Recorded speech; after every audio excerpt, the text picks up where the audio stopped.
The first step towards achieving your dreams is having the right coach. Get the best education with Dr. Monica Jain and make your CBSE 10th, 11th, and 12th dreams come true. Download the app now. So, hello everyone, how are you? Hope everyone is doing very well. So, in this present video, which I'm going to start, it is in the continuation of my earlier video on conformational isomerism. So, in this present video, I will be discussing this conformational isomerism with the help of few examples. With the example of taking the example of the ethane.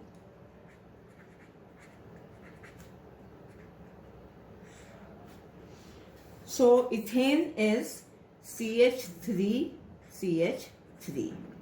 This is ethane, and this is the number 1 carbon atom, this is the number 2 carbon atom.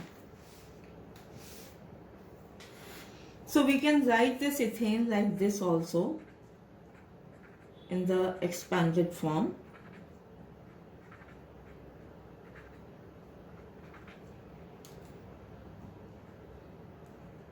Yes.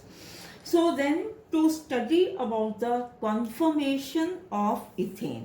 So we will be studying for the conformation of ethane.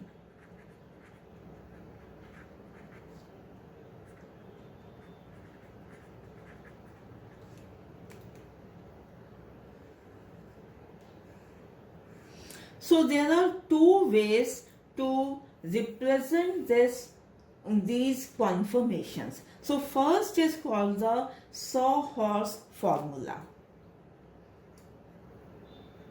First is called the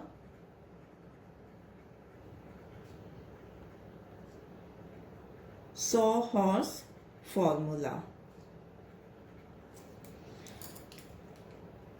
So this is the one way to represent the ethane molecule on the paper. So, okay, so here like I will draw it like this. So, yeah, so this is the number 1. This is the number 1 carbon atom, and this is the number 2 carbon atom. So basically this is the view from the side, we can say. From one side, if we view this ethane molecule, it will be like this.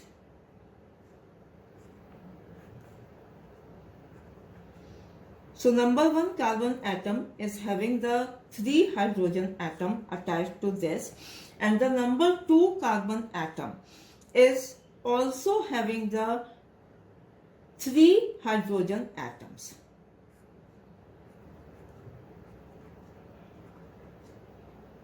So hope this is clear, very much clear. So both these carbon atoms are having the 3 hydrogen atom. So here we can see the bond between these 2 hydrogen atom is equal to 120 degree. It is same with between every 2 hydrogen atom. This is also 120, this is also 120, this is all are 120 degree. Now, so this can also be written like this. Suppose कि if we keep this number 1 carbon atom fix at this place, इसको हम fix रखते हैं और number 2 carbon atom को हम rotate करते हैं अबाउट दिस सिंगल बॉन्ड. और कितना हम रोटेट करते हैं? About 60 degree. 60 डिग्री रोटेट करने पे, अभी पहले भी मैंने इसको अभी आपके साथ डिस्कस किया था, तो जब हम इसको 60 डिग्री इस बॉन्ड को रोटेट करते हैं तो हमारे को कुछ इस तरह का स्ट्रक्चर मिलेगा. ये दोनों सेम, अगेन वही सेम 2 कार्बन एटम है, and this number 1 carbon atom पे इसको हमने फिक्स रखा है इस कार्बन को, तो इसकी पोजीशन सेम होगी. ओके, एंड बिकॉज इस बॉन्ड को हम रोटेट कर रहे हैं, व्हाट विल हैपन, ये जो हाइड्रोजन है this will come here this side, it will like this. अब जो हमें अरेंजमेंट मिलेगा at the C2 carbon atom, 1 पे तो सेम होगा, 2 पे जो है it will change like this, तो इसकी पोजीशन चेंज हो जाएगी एंड देन जो है हमारे को ये मिलेगा, इस तरह का हमारे को मिलेगा। सो इस केस में अगर हम इस पहले वाले इसको नंबर 1, दिस इज नंबर 2, सो अगर हम नंबर 1 को देखते हैं इस स्ट्रक्चर को, सॉहर्स फॉर्मूला को, तो देन वी कैन सी कि अगर हम इसको फ्रंट व्यू देखते हैं, फ्रंट से देखते हैं, तो व्हाट इज हैपनिंग, इस नंबर 1 कार्बन, नंबर 2 कार्बन के साथ जो भी हाइड्रोजन्स लगे हैं वो सब एक दूसरे को ओवरलैप कर रहे हैं। तो बिकॉज ये एक दूसरे को ओवरलैप कर रहे हैं तो इसको हम कहते हैं eclipsed form. This is the eclipsed form. But in the case of second, in this case what is happening, number 2 पे जो कार्बन 2 पे जो हाइड्रोजन एटम्स हैं वो सब जो हैं अब बिकॉज ऑफ रोटेशन, 60 डिग्री के रोटेशन की वजह से इन जो ये हाइड्रोजन, तीनों हाइड्रोजन एटम है, इनकी position is in between the 2 hydrogen atom of the carbon number 1।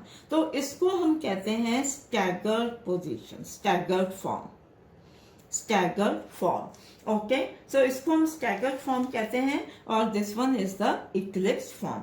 सो ये तो हो गया हमारा एक तरीका था लिखने का जिसको हम सॉहर्स फॉर्मूला कहते हैं, और इसको एक और सेकेंड वे है लिखने का जिसको हम कहते हैं न्यूमैन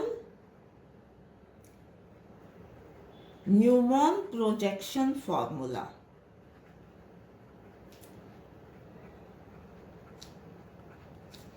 सो न्यूमैन प्रोजेक्शन फॉर्मूला क्या है,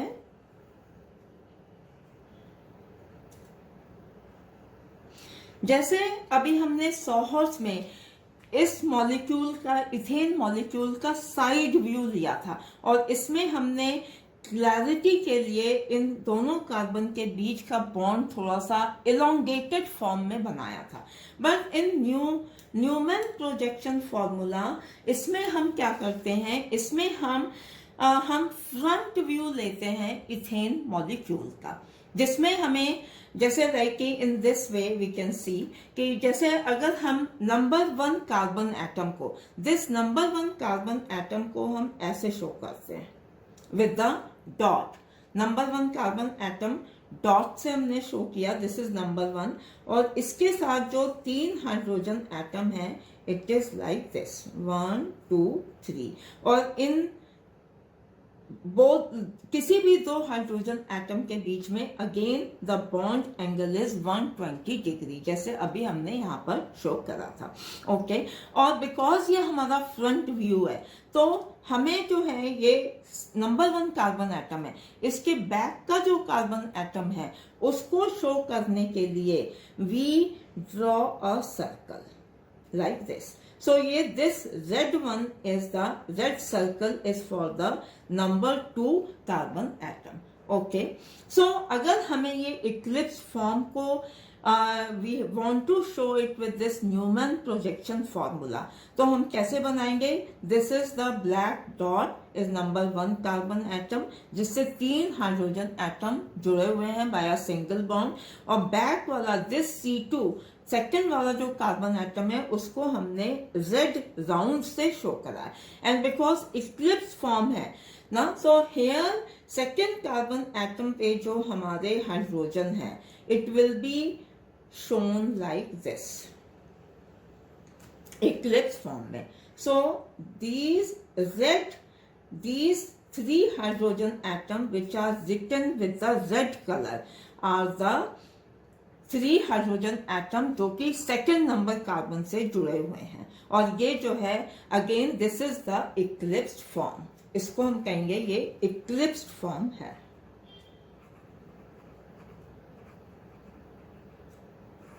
this is the eclipse form. So in case अगर हमें इसी मॉलिक्यूल को जो है लाइक कि in this form after rotation we want to show, तो then what will we do, because C1 को हमने फिक्स रखा हुआ है उसी पोजीशन पे, तो C1 will remain like this. C1 के जो हाइड्रोजन एटम है वो ऐसे ही रहेंगे, और बैक पे जो हमारा C2 है जिसको हम रेड सर्कल से शो कर रहे हैं ना, सो बिकॉज रोटेशन के बाद 60 डिग्री रोटेशन के बाद we know the bond angle between both these hydrogen atom is 120 degree. तो जब हम 60 डिग्री रोटेशन करेंगे, so then C2 के जो हाइड्रोजन एटम है they will, इनकी पोजीशन ये होगी, they will have this position, okay, so इनकी पोजीशन ये होगी, so again this will call the staggered form. This is the staggered form and this is the eclipse form. So here one thing more I want to tell you कि जो number 1 in this formula number 1 और number 2 के जो ये जो दो hydrogen atom है, इन दोनों के बीच का जो एंगल है this is called dihedral angle, इसको हम कहते हैं डाईहेड्रल एंगल। और इस केस में बिकॉज ये इक्लिप्स फॉर्म है तो theta is almost is equals to 0, but in this case this dihedral angle, ये जो डाईहेड्रल एंगल है theta, this is equals to the 60 degree, because यहाँ पर हमने क्या किया है 60 डिग्री रोटेशन किया है, 60 डिग्री का रोटेशन किया है, so then we get the staggered form.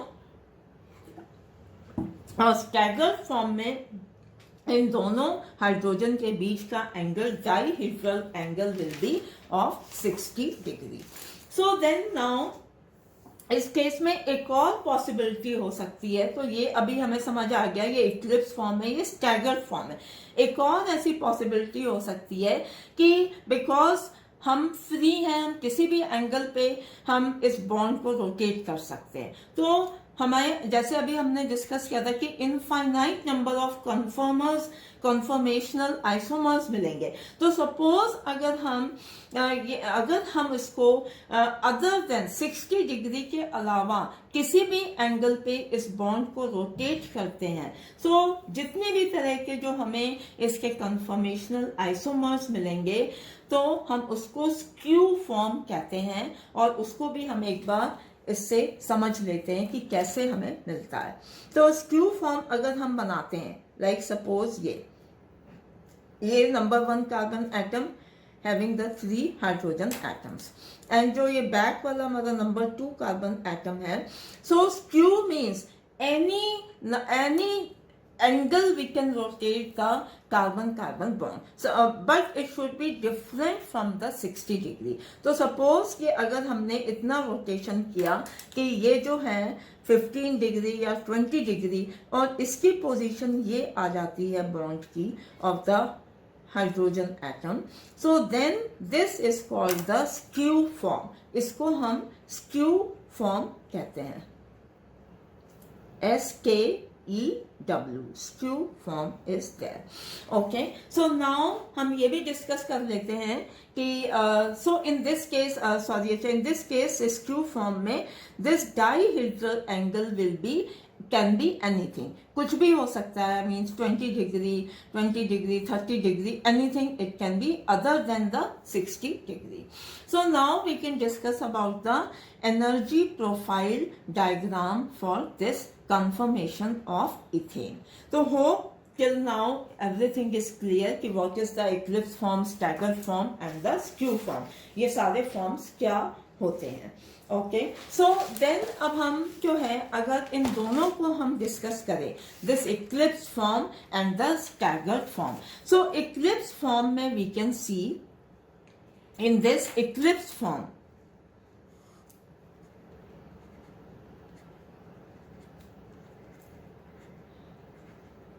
Eclipse form को अगर हम कंपेयर करें विद द स्टैगर्ड फॉर्म, तो इक्लिप्स फॉर्म में हम जो यहाँ पे देख रहे हैं C1 और C2 पे जो दो हाइड्रोजन एटम है, they are very much close to each other.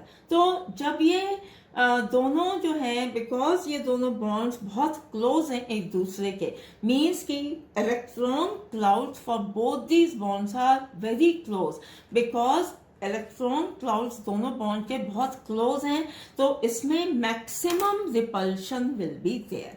So eclipse form में क्या होगा, maximum repulsion between the electron clouds, okay. And staggered form में here we can see, because जो C1 और C2 पे जो हाइड्रोजन एटम्स प्रेजेंट हैं, they are present as far as possible, जितना भी दूर वो हो सकते हैं वो उतनी दूरी पे हैं। So that is why in this case staggered form में जो है minimum repulsion will be there, between the electron clouds, okay. So इसका मतलब क्या हुआ कि जब इसमें हमारा मिनिमम रिपल्शन है, so then this staggered form will be very very stable. Staggered form क्योंकि मिनिमम रिपल्शन है, so this will be the most stable form, ये सबसे स्टेबल होगा। And eclipse will be the unstable, eclipse form जो होगा ये हमारा unstable होगा। So this can be shown with the help of this energy profile diagram also. So here I have shown like this is the angle of rotation, this side, and this side is the potential energy. So when the angle of rotation means कि this dihedral angle जब zero होता है, means कि वो eclipse form में होता है, इस form में होता है, so then क्या होगा, ये इसकी एनर्जी लेवल, बिकॉज यहाँ पे maximum repulsion is there, energy level will be very high. So this is the E, this energy level will be very high. तो यहाँ पे हमने इसको इक्लिप्स फॉर्म शो करा है। जब हम 60 डिग्री रोटेशन होता है तो then we get this staggered form. ये स्टैगर्ड फॉर्म में जैसे अभी हमने बताया कि मिनिमम रिपल्शन होता है बिटवीन द इलेक्ट्रॉन क्लाउड्स, तो इसलिए ये बहुत स्टेबल होता है। So this here I have shown staggered form का energy level lower than the eclipse form. तो इन दिस वे जब फिर हम 60 डिग्रीज को रोटेट करेंगे तो देन फिर से वो हमें इक्लिप्स फॉर्म मिलेगा, तो then again energy will be high. So there is a difference between the energy level of the eclipsed and staggered form, and this difference is equals to 12.55 kilojoule per mole. So ये difference होता है between the eclipsed and the staggered form. So this we can say is the energy barrier. So and this energy barrier of 12.55 kilojoule per mole बहुत ज्यादा नहीं है। This is not a large barrier कि जिसकी वजह से C single bond के around rotation ना हो पाए। सो ये energy barrier easily ethane molecules overcome this ना, because of the collisions of the molecules ना, जब molecules के डिफरेंट इथेन मॉलिक्यूल्स के बीच में कोलिजन होता है तो उस कोलिजन से जो है उनको सफिशिएंट काइनेटिक एनर्जी मिल जाती है to overcome this energy barrier. So that is why क्या होता है कि ये दोनों forms eclipse and the staggered form are inter convertible, ये एक दूसरे में चेंज होते रहते हैं, जिसकी वजह से हम इन दोनों कॉन्फॉर्मेशंस को इक्लिप्स एंड स्टैगर्ड फॉर्म को सेपरेट नहीं कर सकते हैं। So but at any given moment जो ज्यादातर जो इथेन मॉलिक्यूल्स हैं वो स्टैगर्ड फॉर्म में होते हैं। Why? Because this is the most stable form and it is the having the minimum energy. So now I will write all these points which I have discussed. So the first point here is for this energy profile diagram. First point is the energy barrier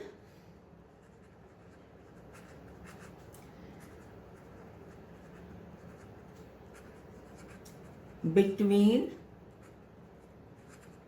eclipsed and staggered conformations is 12.55 kilojoule per mole. Okay, this is the energy barrier between both of them in case of ethane. Okay, and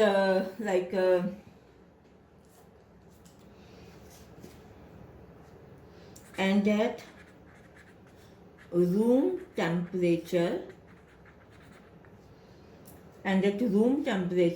the collisions of the ethane molecules supply sufficient kinetic energy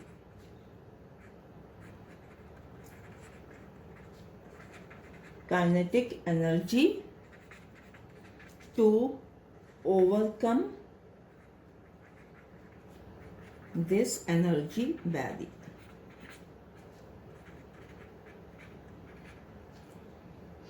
And the next point is eclipsed, I will write with E and staggered with S. E and S are readily interconvertible.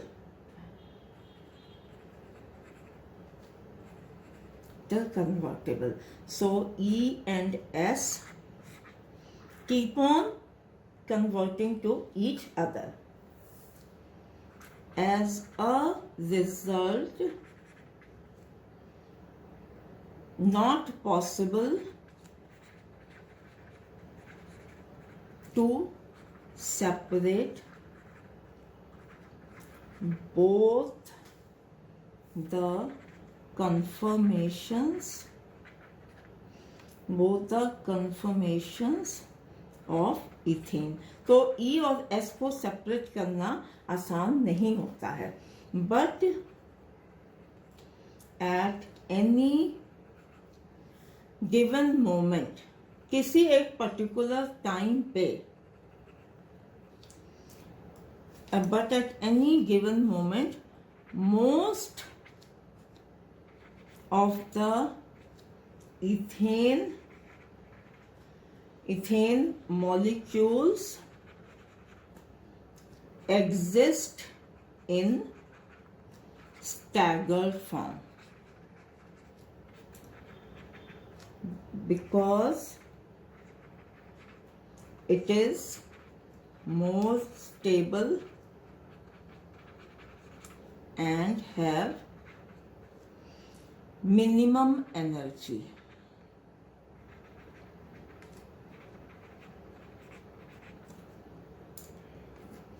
Most ethane molecules exist in, at any moment, most of the ethane molecules exist in staggered form because it is more stable and have minimum energy. So in this way, we can, like in the next member of the alkane series is the propane. उसके लिए भी हम conformations लिख सकते हैं, and for the another next butane also. तो उसको भी I will discuss. Now I will take the second example for the conformation of propane. So we can write this propane as CH3, CH2, CH3. In this way, expanded form में हम इसको लिख लेते हैं. So ये हमने carbon 1 atom लिया है and this is the carbon number 2. तो इसके लिए अगर हम न्यूमैन प्रोजेक्शन फॉर्मूला लिखते हैं, so we will write the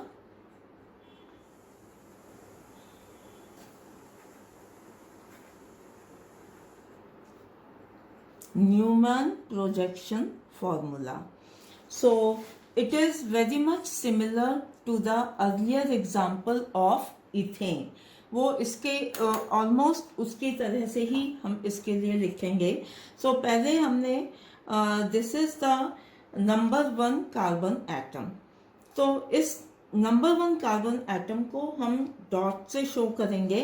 this is the number 1 carbon atom जिसपे 2 हाइड्रोजन है and 1 methyl group is there.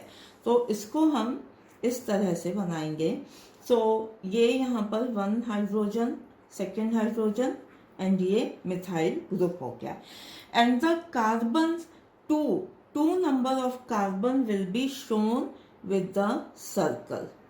सो ये रेड सर्कल जो है हम कार्बन नंबर 2 के लिए यूज करेंगे. सो अगर इस केस में हम, बिकॉज कार्बन नंबर 2 पे 3 हाइड्रोजन एटम्स आर अटैच्ड, सो अगर हम इसके लिए इक्लिप्स फॉर्म के लिए हम ये फॉर्मूला लिखते हैं तो देन हम इसको कैसे ड्रॉ करेंगे, ये इस तरह से होगा. So these are the 3 hydrogen atoms. So ये जो है हमारा हो गया है इक्लिप्स्ड फॉर्म. एंड देन अगर हम आफ्टर द 60 डिग्री रोटेशन जो हम नेक्स्ट फॉर्म जो ड्रॉ करेंगे स्टैगर्ड फॉर्म, तो उसमें कार्बन नंबर 1 पे it will be the same, 2 methyl group and 2 hydrogen atom and 1 methyl group. And carbon number 2 again will be shown by the red circle. ये carbon number 2 है because जब हम इस eclipsed form को,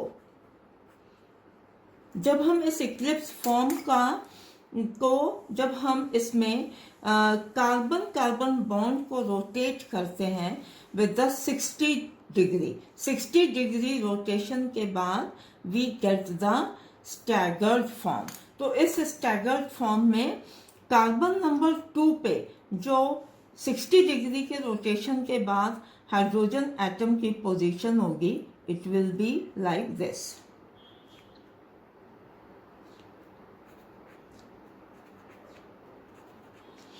सो यहाँ पर जो है इक्लिप्स फॉर्म में जो डाइहीड्रल एंगल था, this dihedral angle theta was equals to 0. And in this case this dihedral angle is equals to, this theta is equals to 60 degree. So this is the staggered form. So this is very much similar to the ethane जैसे हमने पहले discuss किया था. So in this again the energy barrier between the eclipsed and the staggered form is equals to 14 kilojoule per mole. So ये energy barrier होगा इस case में.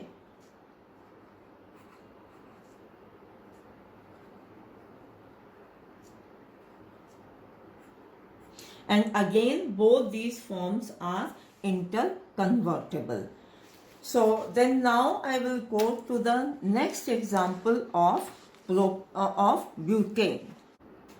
So now I will discuss the example of butane. So we will study the conformation in case of butane. So butane का structure होता है CH3, CH2, CH2, CH3. 4 carbon atoms are there. So इसका conformation study करने के लिए हम ये C2 और C3 के बीच जो सिंगल बॉन्ड है इसको कंसीडर करेंगे. सो हम इसके लिए फर्स्ट हम न्यूमैन प्रोजेक्शन फॉर्मूला लिख लेते हैं for the in the case of the eclipsed form. तो इक्लिप्स फॉर्म में ये हम डॉट से we are writing this CH2 of the means की सेकेंड कार्बन एटम को हम डॉट से शो करेंगे. So on this second carbon atom 2 hydrogen atom है और 1 CH3 methyl group is attach. तो हम पहले इसको शो कर लेते हैं. सो इन दिस वे, सो ये हमारा एक मिथाइल ग्रुप हो गया ये वाला, और ये जो 2 हाइड्रोजन एटम है इनको हम ऐसे लिखेंगे. So this is the C2 carbon atom.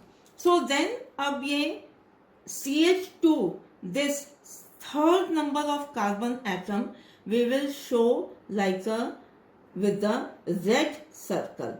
So ये red circle जो है वो third number of carbon atom है. सो सपोज अगर हमें इसका इक्लिप्स फॉर्म लिखना है तो here we can see third carbon atom पे भी 2 hydrogen atom are there and 1 methyl group is attached. तो अगर हमें इसका इक्लिप्स फॉर्म लिखना है तो हम कैसे लिखेंगे? Here it is like this. यहाँ पर हमारा मिथाइल ग्रुप आएगा, यहाँ H आएगा and this one H. So in this way again I will repeat. तो इसके केस में हम C2 एंड C3 के बीच जो सिंगल बॉन्ड है उसको हम कंसिडर करते हैं. तो first with the black dot हम C2 को लिखते हैं ब्लैक डॉट से. तो C2 पे 2 hydrogen atom and 1 methyl group is there. This I have shown like this 1 methyl group and 2 hydrogen atom. और इस C3 को शो करने के लिए दिस रेड सर्कल से शो करते हैं एंड C3 पे भी 2 hydrogen atom and 1 methyl group attach है. So when we write this eclipse form, so हम इसको ऐसे रिप्रेजेंट करेंगे and here this dihedral angle, जो ये डाईहेड्रल एंगल है हमारा, so this here theta is equals to 0 degree. So this is the methyl group and this is the H group and this is the H group. So इस case में हम इसको कहते हैं this if we give the name 1. So in this case इसको हम कहते हैं fully eclipsed form. Fully eclipsed form. Why fully eclipsed? Because the methyl group is eclipsed by the methyl group. Hydrogen with hydrogen and hydrogen with hydrogen. Means methyl group को एक carbon atom के methyl group को cover कर रहा है दूसरे carbon atom का methyl group. And इसी तरह से दोनों कार्बन एटम के हाइड्रोजन एटम एक दूसरे को कवर कर रहे हैं. तो इसको हम कहेंगे फुल्ली इक्लिप्स्ड फॉर्म. इन केस अगर हम इसमें 60 डिग्री का रोटेशन करते हैं, ऑन 60 डिग्री रोटेशन, तब क्या सिचुएशन होगी? तो देन अगेन बिकॉज C2 में हम कोई चेंज नहीं कर रहे हैं, C2 को हमने फिक्स रखा हुआ है. तो C2 पे जो मिथाइल ग्रुप है और हाइड्रोजन एटम्स लगे हुए हैं इनकी पोजीशन सेम रहेगी. The change will take place in the case of the C3 atom. तो ये C3 हम यहाँ पे शो कर रहे हैं.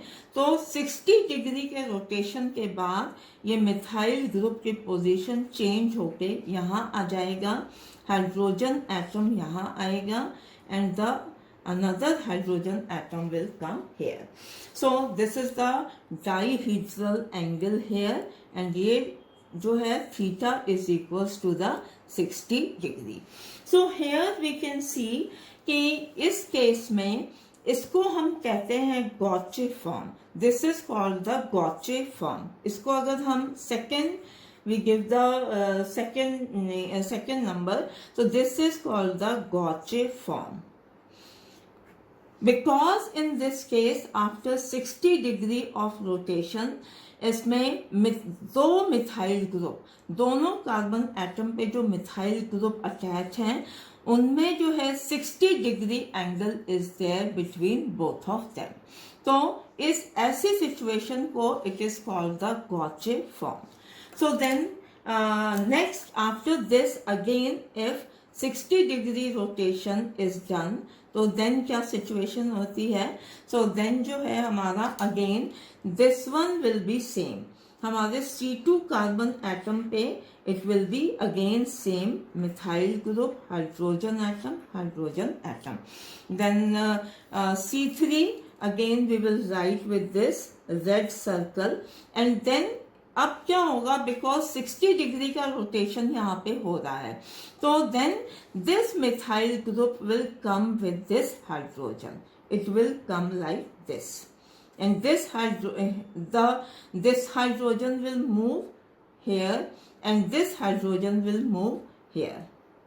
So यहाँ पर हमारा मिथाइल ग्रुप आ गया, ये एक हाइड्रोजन आ गया and this is one hydrogen. और इस केस में theta will be theta is equals to 0 again. So this is also a eclipse form. ये भी हम जो देख रहे हैं इसको अगर हम थर्ड नंबर दे दें, this is also a type of Eclipse form, but इसको हम कहते हैं partially eclipsed. This is called partially eclipsed. क्यों पार्शियली इक्लिप्स कहते हैं? बिकॉज अगर हम फर्स्ट एंड थर्ड को कंपेयर करें, फर्स्ट में methyl group is covered by the another methyl group, तो बल्कियल ग्रुप जो है दूसरे बल्कियल ग्रुप के साथ कवर हो रहा है.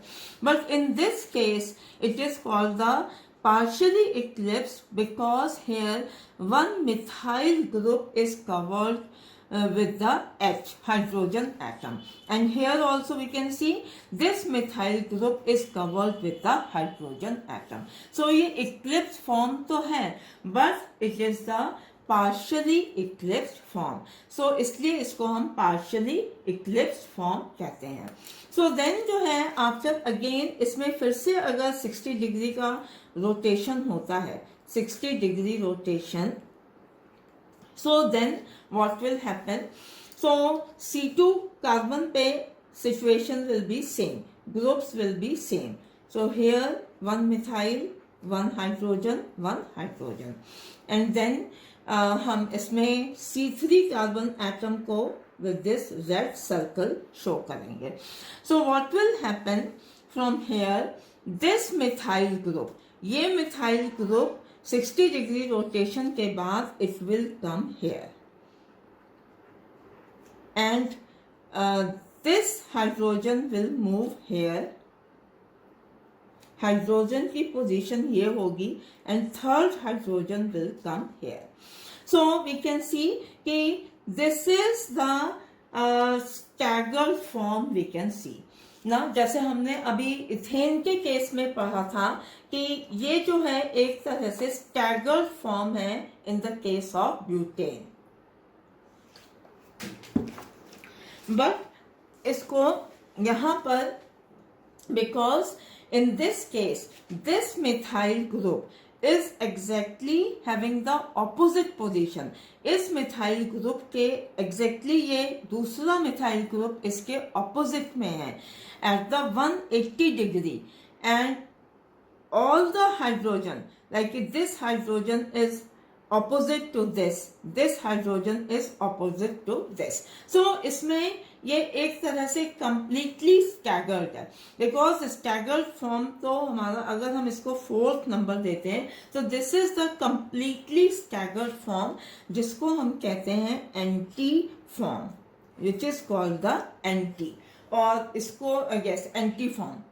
So if we see here, so this second one and fourth one, second and fourth both are the staggered form. ये second और फोर्थ दोनों स्टैगर्ड हैं, but in this case fourth one methyl, because इसमें methyl group एक carbon atom का methyl group is present at the 180 degree of the other methyl group, तो ये completely जो है ऑपोजिट डायरेक्शन में है, तो इसको हम कहते हैं anti. But in this case second वाले केस में बिकॉज ये स्टैगर्ड फॉर्म में तो है, बट जो दो बल्कियल ग्रुप हैं, दो मिथाइल ग्रुप हैं, उनके बीच में जो डाइहेड्रल एंगल है थीटा डिग्री का, दैट इज 60 डिग्री.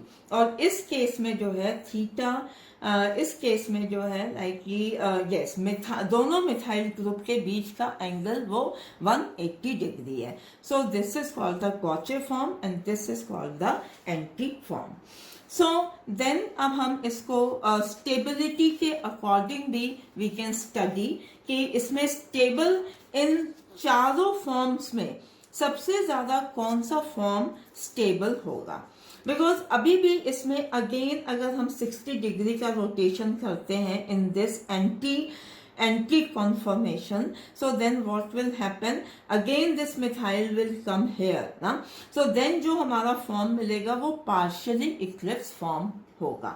so इस तरह से ये कंटिन्यू होता रहेगा। so अब हम इसके लिए फ्री एनर्जी प्रोफाइल डायग्राम हम इसमें लाइक ही स्टडी करेंगे। so this is their free energy profile diagram। So x axis पे this is showing the angle of rotation and y axis पे this is energy, free energy। So which among all these four forms which will be highly unstable? So this first one fully eclipsed form ये सबसे ज्यादा unstable होगा। क्यों? Because इस case में एक methyl group जो है कवर कर रहा है, is totally covering the methyl another methyl group, और दोनों मिथाइल ग्रुप जो हैं बल्कियर ग्रुप हैं, एंड देन इस केस में मैक्सिमम रिपल्शन होगा between the electron clouds. So that is why this form will be the highly unstable form, means कि इसकी एनर्जी सबसे ज्यादा होगी फुली इक्लिप्स की। देन इसके बाद 60 डिग्री रोटेशन पे दिस गॉचे फॉर्म इज अचीव ना, तो ये गॉचे फॉर्म में आता है। सो इन दिस हम जब फ्री एनर्जी प्रोफाइल डायग्राम बनाएंगे तो here I have shown the angle of rotation. तो जब 0 डिग्री एंगल है, डाईहेड्रल एंगल इज 0 डिग्री, तो देन जो है हमारी कौन सी सिचुएशन होगी, it will be the fully eclipse form. तो फुली इक्लिप्स को we can write as Fe, gauche को we can write as G, partially eclipse को Pe एंड एंटी को हम A लिख सकते हैं। सो देन जो है 0 डिग्री डाईहेड्रल एंगल पे जो है फुली इक्लिप्स फॉर्म होगा विच इज हाईली अनस्टेबल, जिसकी एनर्जी बहुत हाई है। सो इसलिए हमने ये यहाँ से स्टार्ट किया है। एंड देन अगर हम देखें 60 डिग्री रोटेशन पे ये गॉचे फॉर्म बनता है, तो this I have shown like this. ये एंगल ऑफ रोटेशन है हमारा 60 डिग्री, तो 60 डिग्री पे हमारा लाइक गॉचे फॉर्म इज अचीव, तो गॉचे फॉर्म बनेगा। एंड ये बिकॉज स्टैगर्ड फॉर्म है, गॉचे form is staggered form. So गॉचे form से जब 60 डिग्री का रोटेशन होता है तो देन जो है हमें फॉर्म मिलता है जिसको हम कहते हैं पार्शियली इक्लिप्स फॉर्म। तो गॉचे फॉर्म की जो एनर्जी है that will be lower than the partially eclipse form, क्योंकि पार्शियली इक्लिप्स फॉर्म में यहाँ पर मिथाइल ग्रुप जो है कवर कर रहा है हाइड्रोजन एटम को। सो देन यहाँ पर इलेक्ट्रॉन का जो रिपल्शन होगा, इलेक्ट्रॉन पेयर का रिपल्शन होगा, वो ज्यादा होगा in comparison to the gauche form. So ये गॉचे फॉर्म के बाद 60 डिग्री के रोटेशन पे then partially eclipse form is form. तो फिर हमें पार्शियली इक्लिप्स फॉर्म मिलता है जहां पर हमारा dihedral angle theta is equals to 0। और फिर जब हम अगेन में 60 डिग्री का रोटेशन होता है तब हमें ये एंटी फॉर्म मिलता है, and this is the most stable form. This is the most stable form. Why? Because इसमें जो है दो बल्कियर ग्रुप्स जो हैं मिथाइल ग्रुप्स, ये आपस में एंटी डायरेक्शन में, ऑपोजिट डायरेक्शन में है, and it is the staggered form also. So ये एंटी जो है वो हमारा मोस्ट स्टेबल फॉर्म होगा, एंड फुली इक्लिप्स जो होगा वो मोस्ट अनस्टेबल फॉर्म होगा। So hope this is clear. So this can be seen like this.